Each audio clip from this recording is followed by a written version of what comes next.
58 milliards de dollars américains pour financer le plan directeur d'industrie. La grande question est de savoir d'où viendra cette enveloppe. Nous en parlerons dans l'édito du jour. Mesdames, Messieurs, bienvenue dans ce nouveau numéro qui va devoir réunir toutes les rubriques au rendez-vous. Pour le compte des chiffres clés, nous parlerons des charges transférées dans le secteur de l'environnement à fin juillet 2021. Nous parlerons également des 10 bus Transco à la rescousse de la province du Haut-Uélé. Mais avant d'y parvenir, prenons les nouvelles en bref.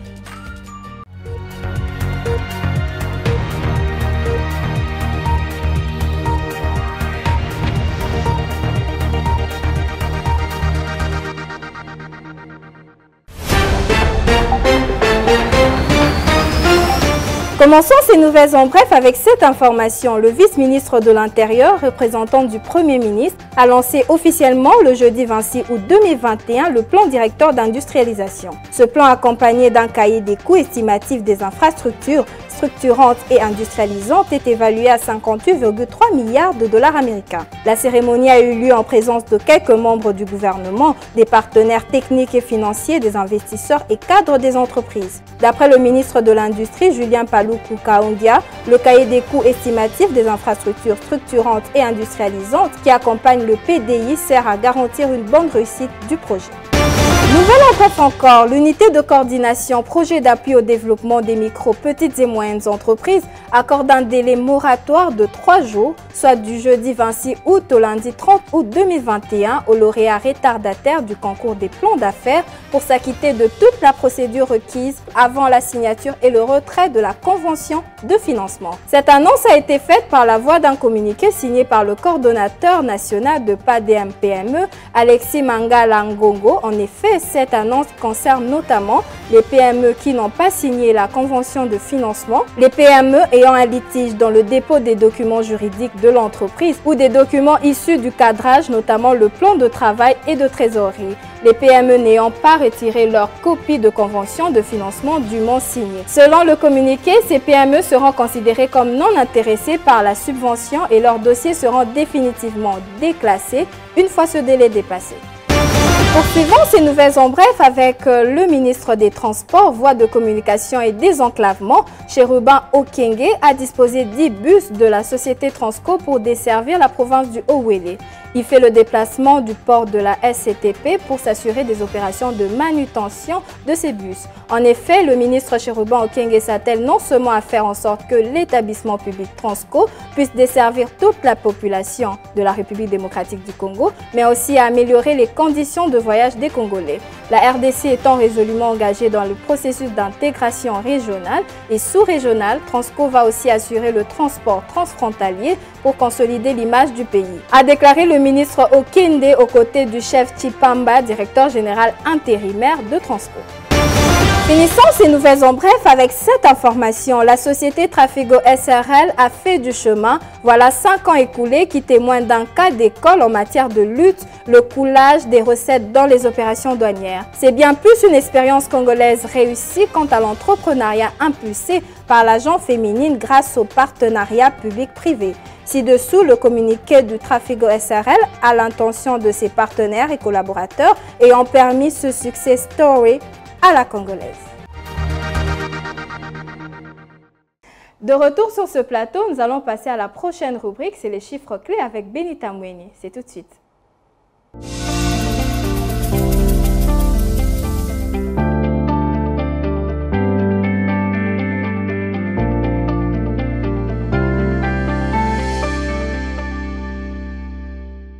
Comme nous l'avons déjà annoncé au départ, c'est les chiffres clés avec Benita Mweni. Elle est déjà avec nous. Benita Mweni, bienvenue. Merci Ounamaka. Alors aujourd'hui, vous ferez le point sur les dépenses affectées dans le secteur de l'environnement à fin juillet 2021. Mais nous aimerions déjà commencer avec le taux de change. Commençons avec le taux de la Banque centrale du Congo où 1 dollar s'échange à 1988 francs congolais, un franc CFA à 3,59 centimes et 1 euro se négocie à 2361 francs congolais. Sur le marché parallèle, nous serons dans la commune de Kinshasa où 1 dollar s'échange à 2000 francs, un franc CFA à 3,60 centimes et 1 euro vaut 2367 francs congolais. Alors, combien le gouvernement a-t-il déboursé dans le secteur de l'environnement à fin juillet 2021? Dans son exécution des dépenses publiques, le gouvernement congolais congolais a affecté plus de 8,6 milliards de francs congolais, soit un montant équivalent à 4,3 millions de dollars américains en faveur du secteur de l'environnement et développement durable. Pour la période sous analyse, les dépenses publiques du secteur de l'environnement et développement durable ont été fixées à hauteur de 25,6 milliards de francs congolais, soit près de 13 millions de dollars américains. Ce qui présente un taux d'exécution budgétaire d'après les informations de la Direction générale des politiques et programmation budgétaire de 33,5% du montant total attendu en faveur de ce secteur à fin juillet 2021. Alors, et que dire de la clé de répartition de ces dépenses, soit qu'est-ce qui a été fait exactement avec cet argent? En ce qui concerne la clé de répartition de cette enveloppe gouvernementale au bénéfice du secteur de l'environnement et développement durable, le même document renseigne que 6,5 milliards de francs congolais, soit plus de 3 millions de dollars américains, ont été affectés aux dépenses du personnel, 973,3 millions de francs congolais affectés à la rubrique transfert et intervention de l'État. Ce même rapport indique également que pour la période sous examen, c'est-à-dire de janvier à juillet 2021, un montant total de 667 millions de francs congolais a été déboursé pour les dépenses liées aux biens et matériels, tandis que les dépenses de prestations prennent 390 millions de francs congolais au cours de cette période. Alors, nous séparons avec cette question. Qu'est-ce qui a été prévu exactement pour l'ensemble de l'année 2021 en ce qui concerne les dépenses liées à l'environnement? Pour toute l'année 2021, la loi des finances de l'exercice en cours prévoit un montant total de 43,9 milliards de francs congolais, soit près de 22 millions de dollars américains en faveur du secteur de l'environnement et développement durable en République démocratique du Congo. Merci beaucoup Benita Moueni pour toutes ces précisions et on espère vous retrouver lundi et bon week-end à vous. Merci pareillement.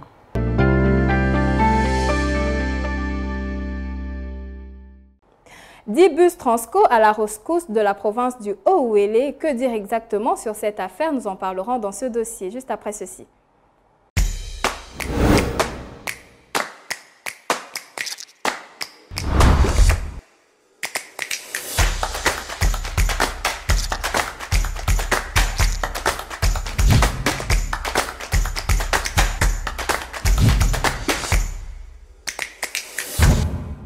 Le dossier du jour, c'est avec Louis Arismenga. Bienvenue. Merci Judith. Alors, la société Transco qui vient à peine de sortir d'une situation de grève, retard dans les paiements dû notamment à la crise liée à la Covid-19 qui a affecté justement ses recettes. Mais aujourd'hui, vient de disposer 10 bus pour desservir le Haut-Ouélé. Pouvez-vous nous en dire plus à ce sujet?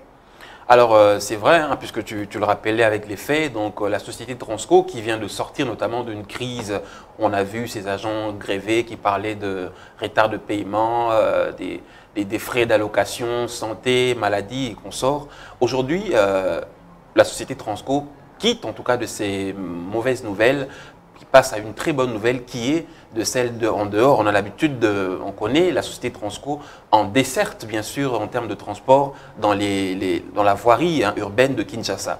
Alors aujourd'hui la société Transco va sortir en tout cas des frontières de Kinshasa pour aller au-delà. Donc il y a déjà près de 10 bus qui sont embarqués pour aller desservir en tout cas le réseau routier de la province du Haut-Ouélé, qui est une très bonne nouvelle. D'ailleurs, cette nouvelle a été inaugurée, c'est-à-dire le ministre des Transports et des Enclavements qui vient, en tout cas, qui est allé inaugurer, encore présenter cette bonne nouvelle, en tout cas de la société Transco, qui est une société, un établissement public qui vient comme ça à la rescousse de la situation, de la circulation routière dans l'intérieur du pays. Voilà, c'est une nouvelle qui entre bien sûr dans les chefs, en tout cas des soucis du président de la République qui veut que l'intérieur du pays ne puisse pas rester en reste quant à ce qui est du désenclavement ou encore de la circulation routière au pays. Voilà. Alors, les bus Transco qu'on a l'habitude de voir circuler essentiellement dans la vieille province de Kinshasa,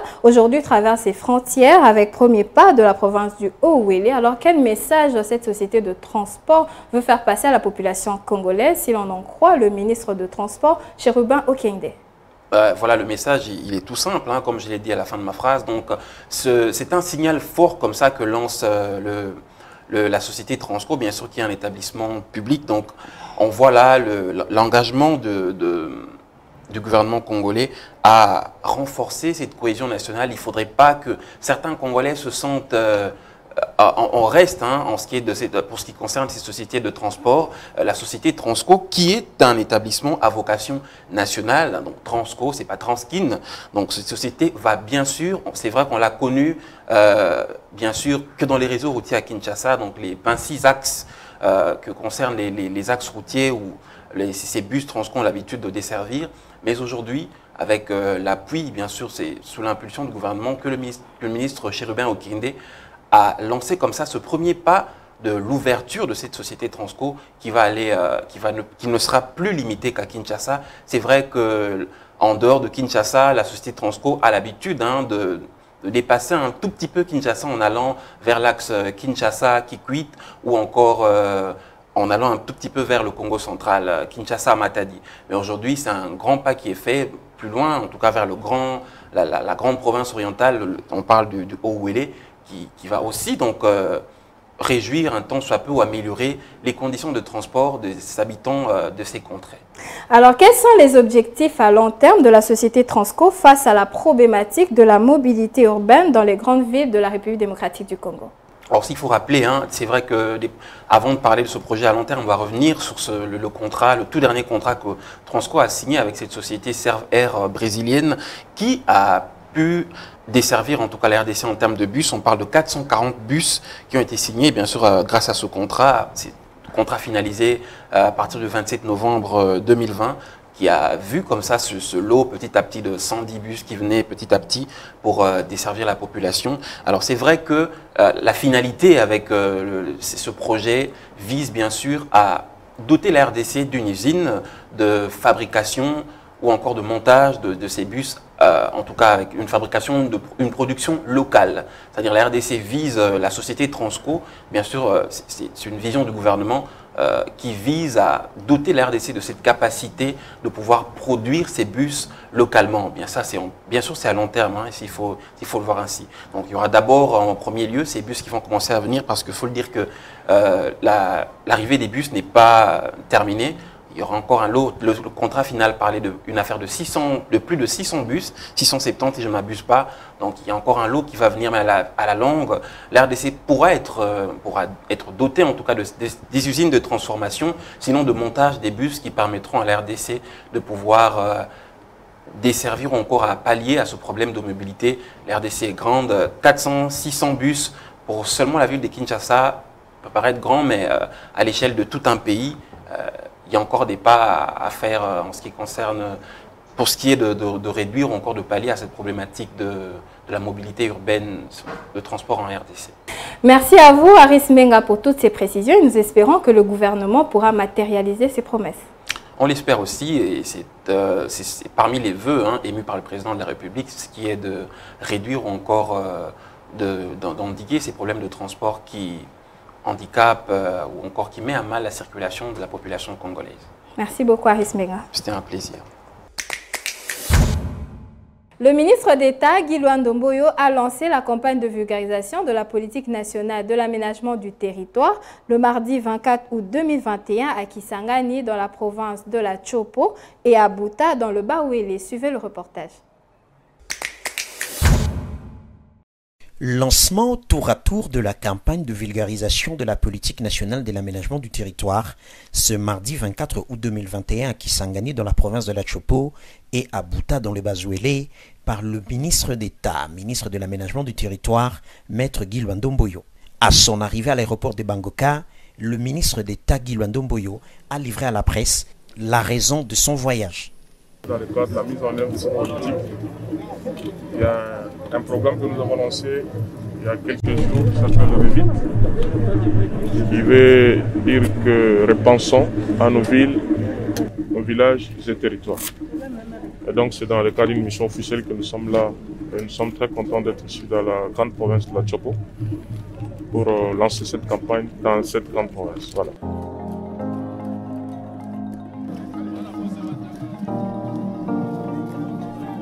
Sur ce, tout en vous souhaitant un bon travail, je déclare ouvert l'atelier sur la vulgarisation, sensibilisation et mise en œuvre de la politique nationale d'aménagement du territoire.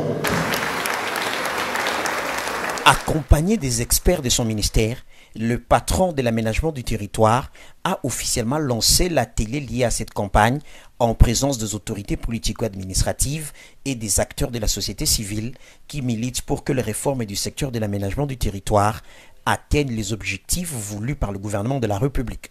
Ayant personnellement participé au lancement de travaux, le gouverneur AI de la Tchopo donne de la voix.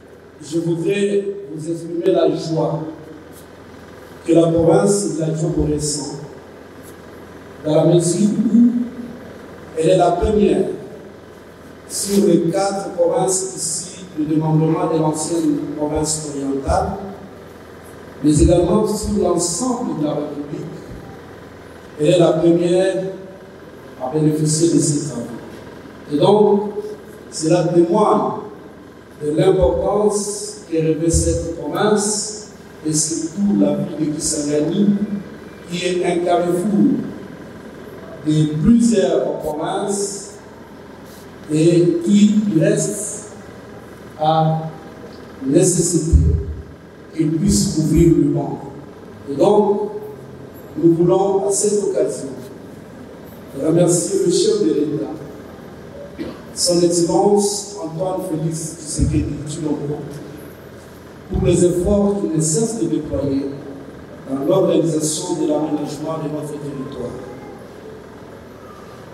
Nous formulons le même sentiment de profonde gratitude à son Excellence, Monsieur le Premier ministre et chef du gouvernement, pour avoir choisi la province de la Tchopo et avoir délégué le ministre d'État à cette occasion pour que les travaux sur la vulgarisation du plan d'aménagement national commencent par la province de la Tchopo.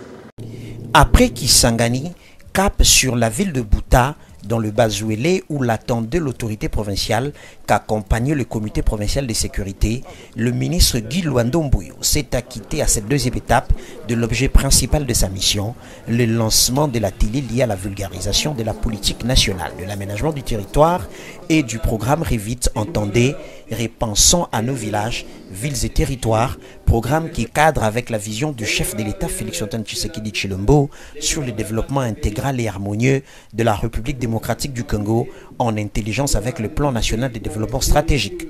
Au nom des élus provinciaux, l'honorable Antoine Gamboli, rapporteur du bureau de l'Assemblée provinciale du Bazouélé, a rappelé les besoins imminents de rendre l'application des outils de l'aménagement du territoire une réalité dans sa province.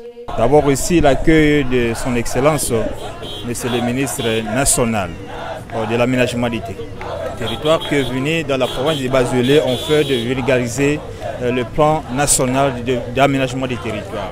Alors je vais vous dire que nous, l'Assemblée provinciale, qui est le représentant légal, n'est-ce pas, de la population du Bazouélé, nous avons accueilli ces projets avec beaucoup d'enthousiasme parce que, étant donné également aussi que le ministre est arrivé ici, il est le tout premier membre du gouvernement d'avoir foulé les pieds dans la province du Bazouélé. On ne peut qu'accueillir ces projets avec beaucoup d'enthousiasme. Inébranlable et déterminé à doter son secteur de tous ces outils dont la politique nationale d'aménagement du territoire, la loi sur l'aménagement du territoire, les schémas nationaux de l'aménagement du territoire et le guide méthodologique qui serviront aux provinces pour la confection de plans provinciaux et locaux de l'aménagement du territoire, le ministre d'État Guy Luandomboyo continue son périple à travers...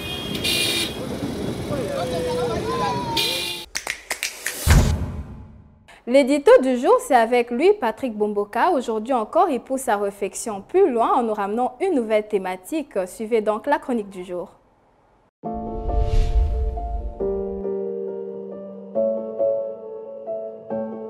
Bonjour. L'application stricte du SMIG, entendez salaire minimum interprofessionnel garanti, est au cœur d'une tournée de la ministre congolaise de l'Emploi, Travail et Prévoyance sociale.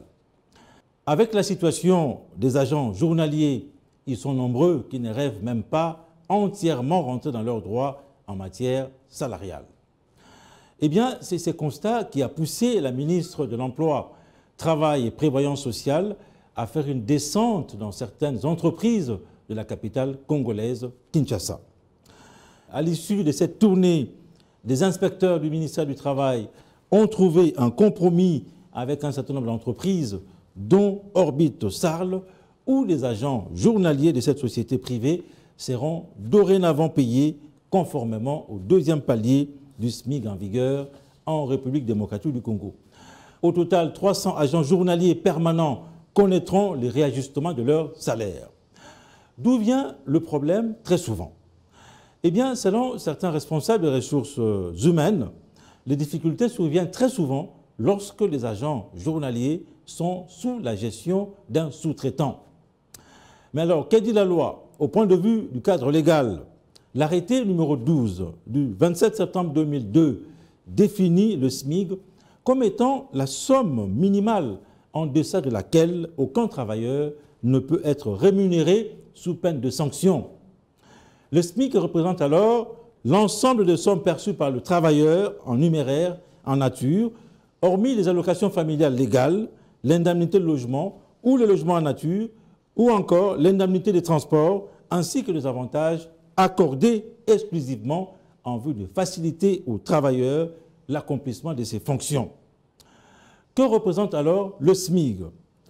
La rémunération fixée tant dans le cadre d'un contrat de travail ou d'une convention collective de travail effectuée ou un service rendu ne peut être inférieure à la somme de 7 075 francs congolais par jour pour la catégorie des manœuvres ordinaires.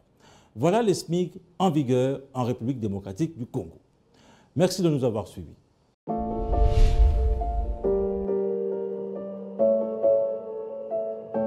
Choisir les produits adéquats pour la toilette de bébé est indispensable pour garantir des soins clean et abordables. Découvrons-le ensemble sur Zoom Wednesday.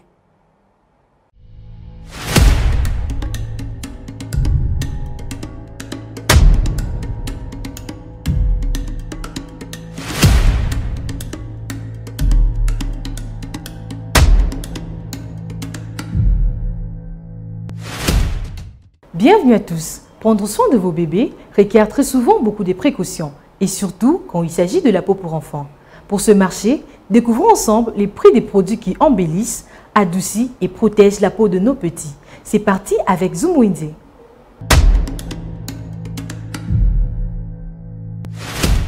Commençons notre Wendy avec les prix des shampoings pour enfants qui revient à 11 400. La lingette pour bébé revient à 3 700, 40 pièces. La lingette 67 pièces pour bébé revient à 9 800. La lotion de massage revient à 5 400 francs congolais. Les savons pour bébé revient à 3 700. Sans oublier que le bébé aura besoin de crème de main. Nous avons le crème de main à 8 500, glycérine à 7 100, l'huile pour bébé à 6 500. Nous avons aussi l'eau de Colombe qui revient à 15 000 francs congolais, beurre de karité revient à 14 500, le parfum pour désodorer la peau de vos bébés, le parfum 60 ml revient à 6 000 francs, 100 ml revient à 8 000 francs congolais, la poudre 100 ml à 5 400, 6 500 pour la poudre 200 ml. Nous ne pouvons pas oublier qu'un bébé a besoin aussi d'une lotion. La lotion pour bébé 60 ml revient à 12 000 francs congolais.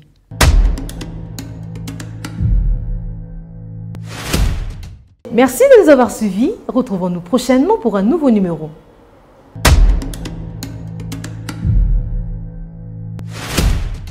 Quels sont les différents rendez-vous économiques du 27 août 2021? Adassa Grace nous ramène plus de précisions. Suivez.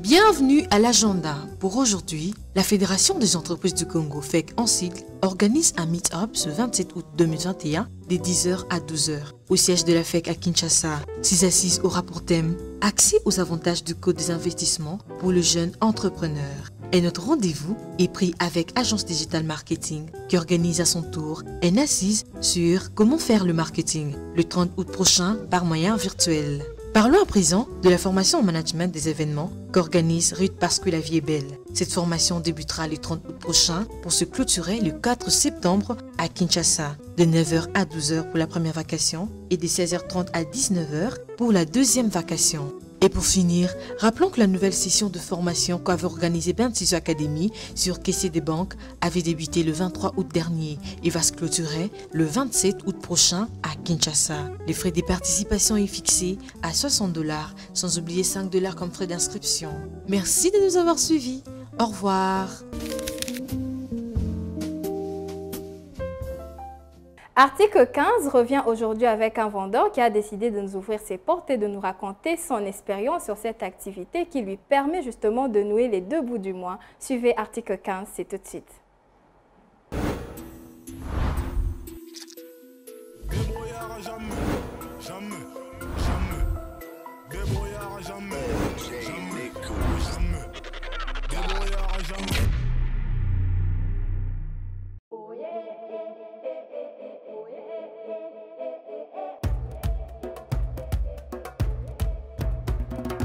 Je travaille comme styliste, modéliste, couturier professionnel et designer, créateur de mode.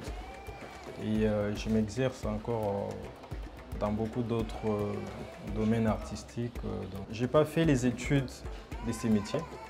Je suis diplômé en pédagogie générale et j'ai fini en ingénierie. Je suis ingénieur en réseau. Et voilà, c'était pour moi une façon d'entreprendre parce que quand j'ai fini mes études, je dois être clair, je n'ai pas eu de job. Et du coup, j'ai cherché et la seule façon que j'avais pour trouver de l'argent, je devrais entreprendre.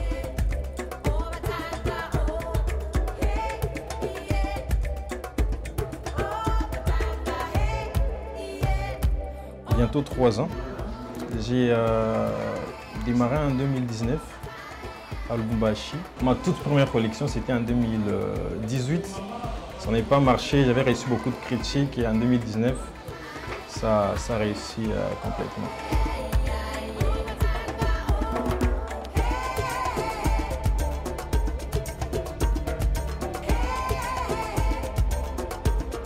Moi personnellement, je me suis trouvé. La mode, c'est un métier qui m'a beaucoup aidé à me découvrir, à me trouver parce que j'ai fait beaucoup de choses grâce à la mode. J'ai rencontré différentes personnalités et aujourd'hui, je me retrouve quand même et je suis fier de moi.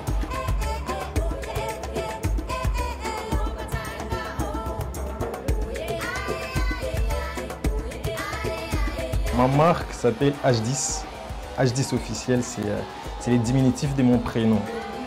Voilà, j'ai une particularité dans ma manière de travailler. Je crois que j'ai un très grand rêve d'imposer ma marque au niveau international. Voilà pourquoi j'ai choisi de travailler beaucoup plus qu'avec des artistes. Il y a Yekima Bella, il y a Tatiana Cruz, Lokwa Kanza, P-Jam. J'ai également collaboré sur beaucoup d'autres projets. J'ai fait mes dessins, j'ai fait des croquis. Je descends sur terrain dans les magasins où on vend des tissus.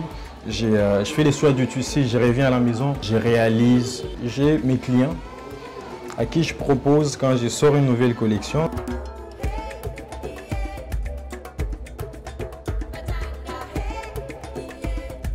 On ne se retrouve pas. Au départ, c'est une passion. On aime. Il arrive des fois que je dépense beaucoup d'argent pour toute une collection et après, je ne gagne pas. Il arrive des moments que ça paye, mais on ne se retrouve pas du tout parce que déjà, ici chez nous, ce qui est certain, on n'a pas cette mentalité de passer des commandes au niveau local.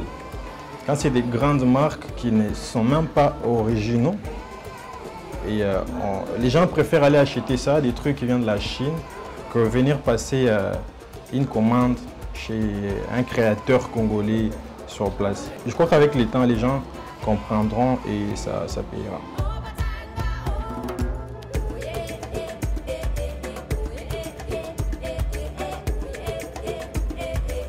Les difficultés, il y en a beaucoup.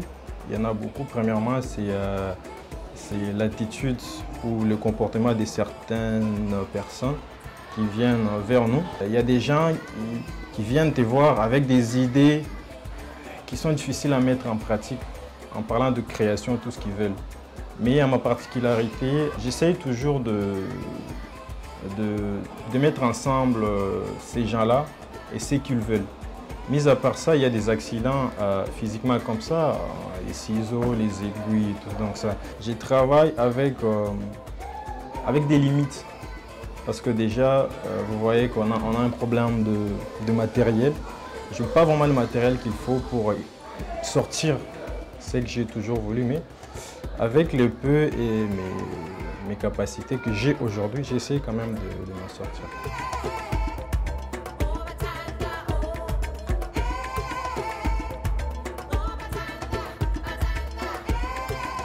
Comme conseil, c'est qu'il soit du domaine ou dans d'autres domaines, parce que personnellement, je me suis aussi inspiré de beaucoup d'autres industries. Donc, ils doivent rester eux-mêmes, suivre leur instinct et essayer. Essayer plusieurs fois, même quand ça ne marche pas, qu'ils continuent d'essayer jusqu'à ce que ça finira par marcher.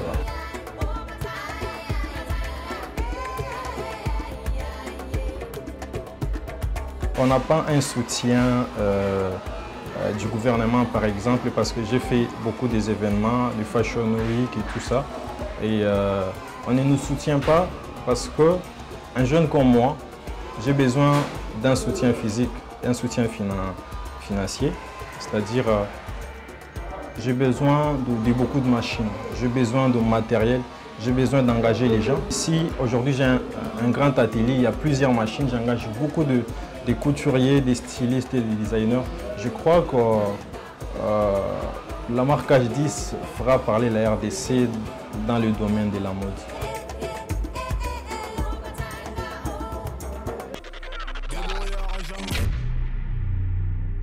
Et c'est la fin de cette édition. Merci de nous avoir suivis. La suite sera sans doute au prochain numéro, toujours avec le même plaisir et élan. Surtout, n'oubliez pas de vous abonner et de liker nos vidéos sur nos différentes plateformes YouTube, Facebook, Instagram et Twitter. Au revoir et à très vite.